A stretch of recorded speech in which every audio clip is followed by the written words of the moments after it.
अस्सलाम वालेकुम दोस्तों मैं अपने YouTube चैनल की नई वीडियो लेकर आपकी खिदमत में हाजिर हूँ।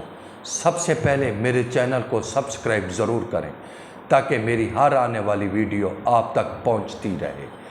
दोस्तों आज मैं आपको एक ऐसी जड़ी बूटी का तारुफ करवा रहा हूँ जिसको लोग कम इल्मी की वजह से कहीं फजूल काट कर फेंक देते हैं तो कहीं ज़राई अद्वियात का स्प्रे करके इस जड़ी बूटी को जलाकर राख बना दिया जाता है। कहीं इस जड़ी बूटी को बकरियों का बतौर चारा इस्तेमाल करवाया जाता है। ये बात भी बता दूं, बकरियों के चारे में भी ये जड़ी बूटी इतनी पावरफुल और ताकतवर है, बकरियों का 1 से 3 गुना दूध बढ़ जाता है। बकरियां तवाना सेहतमंद होने लगती हैं। बकरियों को कई अमराज में छुटकारा मिलने लग जाता है। ये जड़ी बूटी चांदी से भी ज़्यादा कीमती है, कई अमराज में अक्सर है। आज अपनी वीडियो में इस जड़ी बूटी की मुकम्मल तफसील बताऊंगा ताकि आपको इसकी पहचान भी हो सके और इसके फ़वैद भी समझ सके। इस जड़ी बूटी का नाम है कासनी। कासनी से तकरीबन हर बंदा वाकिफ़ होगा, तो आज मैं इसकी तफसील आपको बताऊंगा। कासनी एक मशहूर पौधा है जो खुदरो यानी खुद भी पैदा होता है और बाद जगह काश्त भी किया जाता है, दोनों सूरतों में। इसके पत्ते पालक की तरह लंबे चौड़े और खदरे होते हैं। फूल नीलगो होते हैं। कासनी के पत्ते, जड़ और बीज बतौर अद्वियात मेडिसन इस्तेमाल किए जाते हैं। कासनी का ज़्यादातर अर्क और इसका शरबत भी बहुत जगहों पे उतबा कराम इस्तेमाल करवाते हैं। कासनी जिगर वरम को तहलील करने के लिए इसका मुराक पिलाया जाता है। कासनी मदर बोल, मुसफ़ी खून, मोलल उराम खसूसियत की हामिल दवा है। वरम जिगर, वरम ताल, यरकान, इस्तिका, पुराने बुखार, वजीउल मुफासिल, आँखों के अमराज, ख़वातीन की माहवारी के अमराज में भी मुफीद है। कासनी को अरबी में हिंद बाई, फ़ारसी में कासनी, अंग्रेज़ी में एंडायो कहते हैं। कासनी आम और मशहूर नबातात है। इसके पत्ते पालक की तरह लंबे चौड़े और फूल नीलगो होते हैं। पाकिस्तान और भारत के अक्सर इलाकों में जानवरों के चारे के लिए भी इस्तेमाल होती है।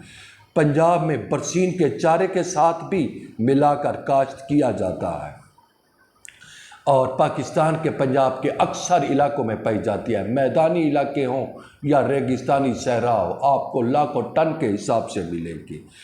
कासनी के बारे में हमारे नबी करीम हज़रत मोहम्मद सल्लल्लाहु अलैहि वसल्लम ने फरमाया कि कासनी किसी ख़ास बीमारी या हालात में तो तजवीज़ नहीं किया, बल्कि इसकी अहमियत को इस तरह वाज़े किया कि जन्नत के कतरे हर रोज़ इस पर गिरते हैं, जिसका मतलब है इसके इस्तेमाल में बरकत ही बरकत है। इससे जिस कैफियत में इस्तेमाल किया जाए फ़ायदेमंद होगी। यही वजह है अब तक उतबा कराम ने कासनी को सैकड़ों अमराज और बीमारियों में कामयाबी के साथ आजमाया है और उन्हें कभी भी मायूसी नहीं हुई। मोहम्मद बिन अबू बकर अल-कीम ने कासनी की तारीफ में 3 हदीस सुनाई।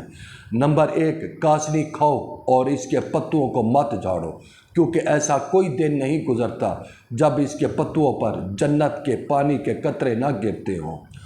नंबर 2, जिसने कासनी खाई और सो गया उस पर जादू और जहर भी असर अंदाज ना होगा। तिब्बे कदीम में भी इसके बहुत फ़वाइद हैं। नंबर 1, कासनी ज़माना कदीम से ग़िज़ा और दवा के तौर पर इस्तेमाल हो रही है। यूरोप में कासनी ज़्यादातर खुदरो यानी खुद ब खुद पैदा होती है। वहाँ जंगलों में उगने वाली कासनी को अमराज तनफ़्फ़ुस के इलाज में बड़ी मकबूलियत हासिल है। नंबर 2, कासनी के पत्ते कब्ज़ को रफ़े करते हैं।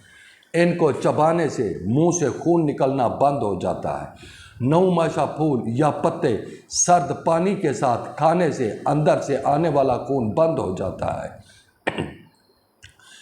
नंबर 3, ये खांसी के लिए मुफीद ही नहीं, لیکن اگر کھانسی پیٹ میں نفق یا جگر کی خرابی کے ساتھ ہو تو پھر اس سے بڑھ کر کوئی دوا نہیں ہے۔ نمبر 4، اگر پیٹ میں سوزش ہو تو جو کے ہمراہ زیادہ مفید ہے۔ نمبر 5، اسہال، پیچس اور خون کے دستوں کو روکتی ہے۔ اگر اس کے ساتھ تھوڑی سی سونف اور تخم کسوس شامل کر لیں تو فائدہ بڑھ جاتا ہے۔ نمبر 6، امراض جگر اور مرارہ میں کاسنی ہر شکل میں مفید ہے۔ یہ سدے اور رکاوٹیں کھول دیتی ہے، گردوں اور پیشاب کی نالیوں میں رکاوٹوں کو دور کرتی ہے، مادر بول ہونے کے علاوہ پتھری کو بھی نکال دیتی ہے۔ نمبر 7، کاسنی کے ہرے پتوں کا پانی اور سرکہ سندل ملا کر ماتھے پر لگانے سے گرمی کا سارے درد جاتا رہتا ہے۔ پتوں کے جوشاندہ میں سرکہ اور نمک ملا کر غرارے کرنے سے منہ کی سوزش اور گلے کی سوجن جاتی رہتی ہے۔ نمبر 8، کاسنی کے بیج پیس کر سندل اور سونف کے ساتھ ابال کر شربت گل بے نفشہ کے ساتھ پینے سے رات کو نیند خوب آتی ہے۔ نمبر 9، کاسنی کے پتوں کا پانی نچوڑ کر بچھوؤں کے کاٹنے پر لگانے سے درد اور سوزش ختم ہو جاتی ہے۔ نمبر 10، اس کے پتوں کا پانی آنکھوں میں ڈالنے سے موتیا کے لیے مفید ہے۔ اس کا مزاج پہلے درجہ میں سرد اور تر ہے، مدر بول ہے، مصفہ خون ہے، حرارت پیاس کو تسکین دیتی ہے۔ جگر، معدہ، تال، ورم، یرقان جگر اور معدے کی حرارت کو بھی دور کرنے کے لیے استعمال ہوتی ہے۔ دوستو، کاسنی بہت ہی اعلیٰ ہے اور میں نے بھی اس پر کئی تجربات کیے ہیں اور یہ جڑی بوٹی واقعی بہت اعلیٰ ہے، اور انشاءاللہ عن قریب پھر بھی میں اس کی اچھی سے اچھی ویڈیو بناؤں گا۔ تو دوستو، میری اگلی ویڈیو کا آپ انتظار کریں۔ اللہ حافظ۔